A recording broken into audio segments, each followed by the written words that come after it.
سلامونه. نن غواړم چې درته په دې باندې ویډیو جوړه کړم ترڅو څنګه کولی شو چې موږ په واتساپ کې فونټ چینج کړو او هغه بولډ کړو، فونټ ورته چینج کړو، ایټالیک یې کړو، خط باندې راتېر کړو او پر بولډ باندې خط راتېر کړو. نو په ترتیب سره هر یو جلا جلا درته درښیم.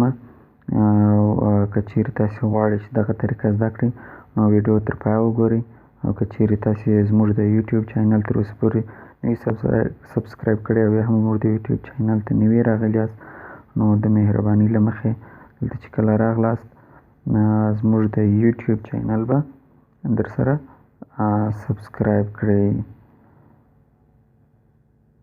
په دې طریقه سره.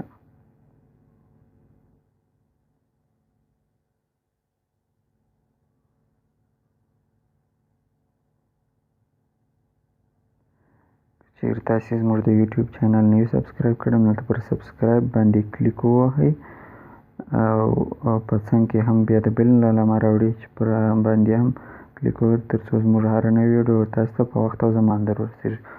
نو راځو ویډیو شروع کړو چې څه ډول کولی شو په واتساپ کې چاته دا ډول لیکنې واستوو. نو اول راځو دلته واتساپ ته ملګري ته چې کله میسیج استوو نو راځو دلته ستوري وهو، بیا هم لیکنه کوو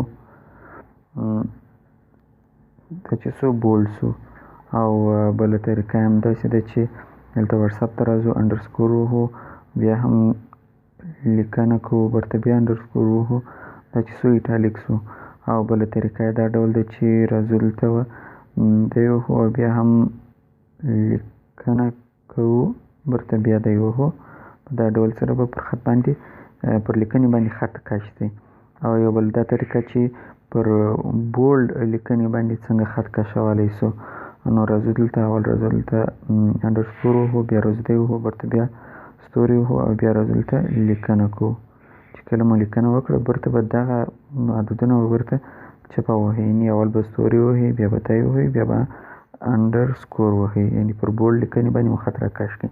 او فونټ یې څه رقم چینجولی سو هغه راځو دلته داسې چې درې واره دی وهو، بیا هم لیکنه کوو. چې کله مو لیکنه وکړه ورته ځو درې واره هم دی وهو. په دې ډول سره به خط چینج سي. یعنې موږ ټول طریقې مو زده کړې چې بولډ سو او ایټالیک سو او خط باندې راکشول و، پر بولډ خط باندې پر بولډ لیکنه باندې خط راکشول و او د فونټ چینجول و. ستاسې څخه یو ځل بیا خواهش کوم چې زموږ د یوټیوب چینل سبسکرایب کړئ، په څنګ کې د بیل علامه ووهئ، او تاسې که چیرې کومه پوښتنه او یا هم کومه ستونزه لرئ نو په کمنټ کې ماته کولی شئ چې هلته نوشته کړئ. تاسې کمنټ وکړئ، زه بیا تاسو ته هر څومره ژر چې کېږي په هغه باندې به تاسو ته زه ویډیو جوړوم. مننه د کتلو.